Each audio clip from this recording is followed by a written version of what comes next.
right. Now let me share with you an open letter to Jerry Jones. Dear Jerry Jones, oh, say, can you see?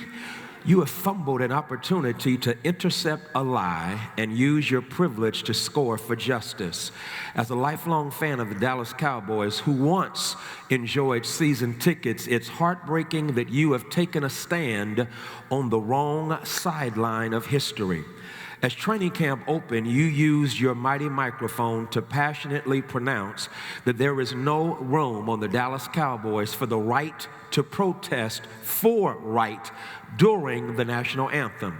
Your Massa complex has shown your boys where the gun line is. Show them where the gun line is, boss. Check out the movie Life if you're clueless.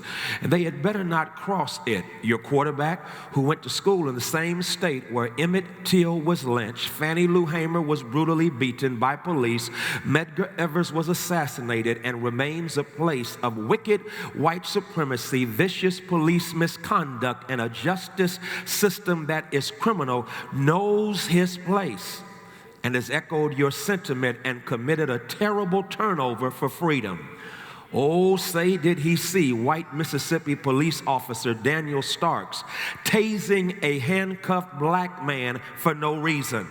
I held out hope that given your track record as a game-changing maverick and brilliant, successful businessman, that you would use your privileged platform to actually take a stand for what the flag symbolizes, liberty and justice for all. You have been fiercely independent as an NFL owner, but you allowed 46-1 to punk you in the NFL while he was pledging allegiance to Vladimir Putin in Russia. Oh, say, can you see, Jerry? Your friend in the White House has emboldened racists, put a white supremacist over the Justice Department, whose policies reinforce the racial injustice Colin Kaepernick was taking a knee for, and signaled to police that brutality is okay.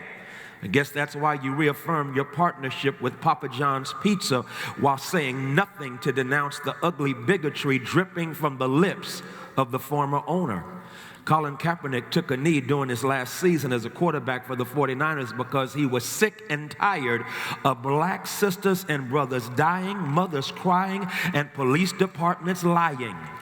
In the tradition of Paul Robeson, Althea Gibson, Wilma Rudolph, Muhammad Ali, John Carlos, Tommy Smith, Kurt Flood, Serena Williams, LeBron James, and others, he used his platform to raise consciousness and speak truth to power on behalf of the powerless who have no platform. Oh, say, can you see? As owner of America's team that is comprised of almost 80% African Americans, did you know that this is America for them? Police violence and homicide persistently and disproportionately terrorize black communities. A new study reveals the proportion of black bodies in America killed by police is significantly higher than previous research suggested across the country.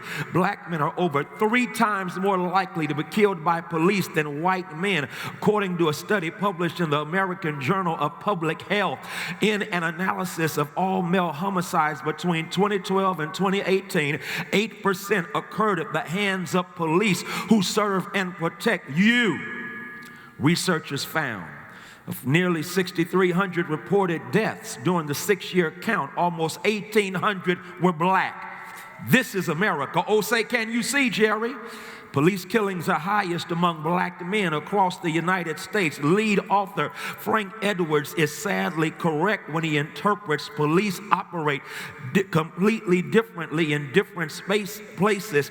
He said, how police operate is often determined by the race of the person they're interacting with and the racial compositions of the places they work in. Oh, say, can you see?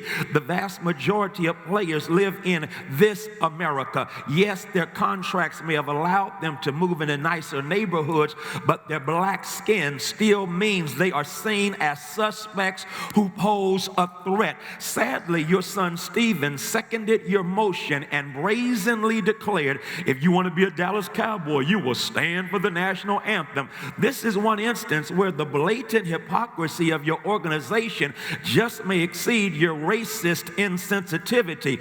On America's team, you can brutally beat your wife, girl girlfriend or kids, you can drink and drive, you can take drugs and steroids, but you peacefully protest, and you can't be a Dallas Cowboy. Oh, say, can you see?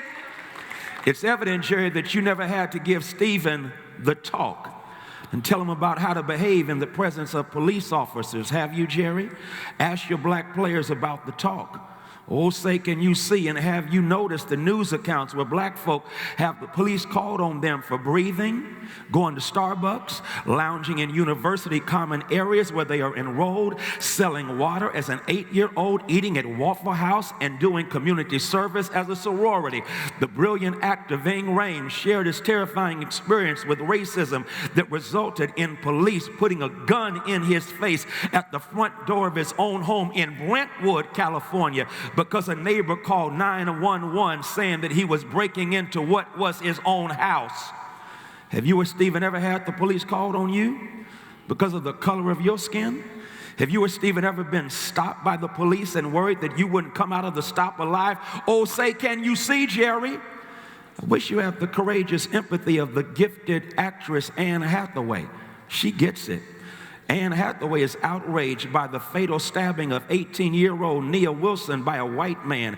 The Oscar award-winning actress used her privilege and prestige to dedicate an Instagram post to honoring the life of the young black woman. Wilson and her sister, who survived the attack, were stabbed at the Bart MacArthur station in Oakland, California on July 22nd, but Hathaway's post was more than a passive tribute to Wilson.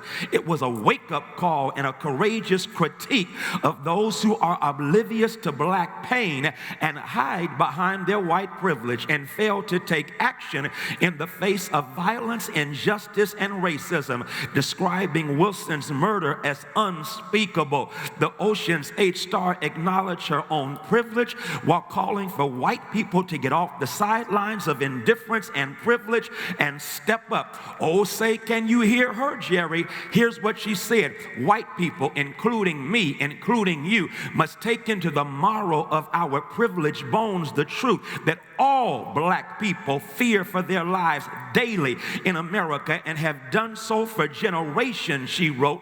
White people do not have the equivalence for this fear of violence.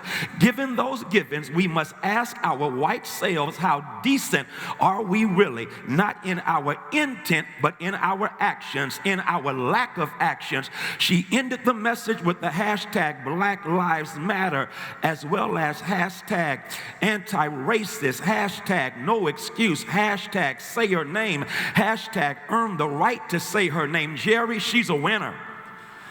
Anne Hathaway is truly free and brave. She's doing what the wisdom writer said in Proverbs 31:8-9. Speak up for those who cannot speak for themselves. Ensure justice for those being crushed. Yes, speak up for the poor and helpless and see that they get justice. Oh, say, can you see, Jerry? Peace and power. Former Cowboys fan and former NFL follower, Frederick Douglass Haynes III.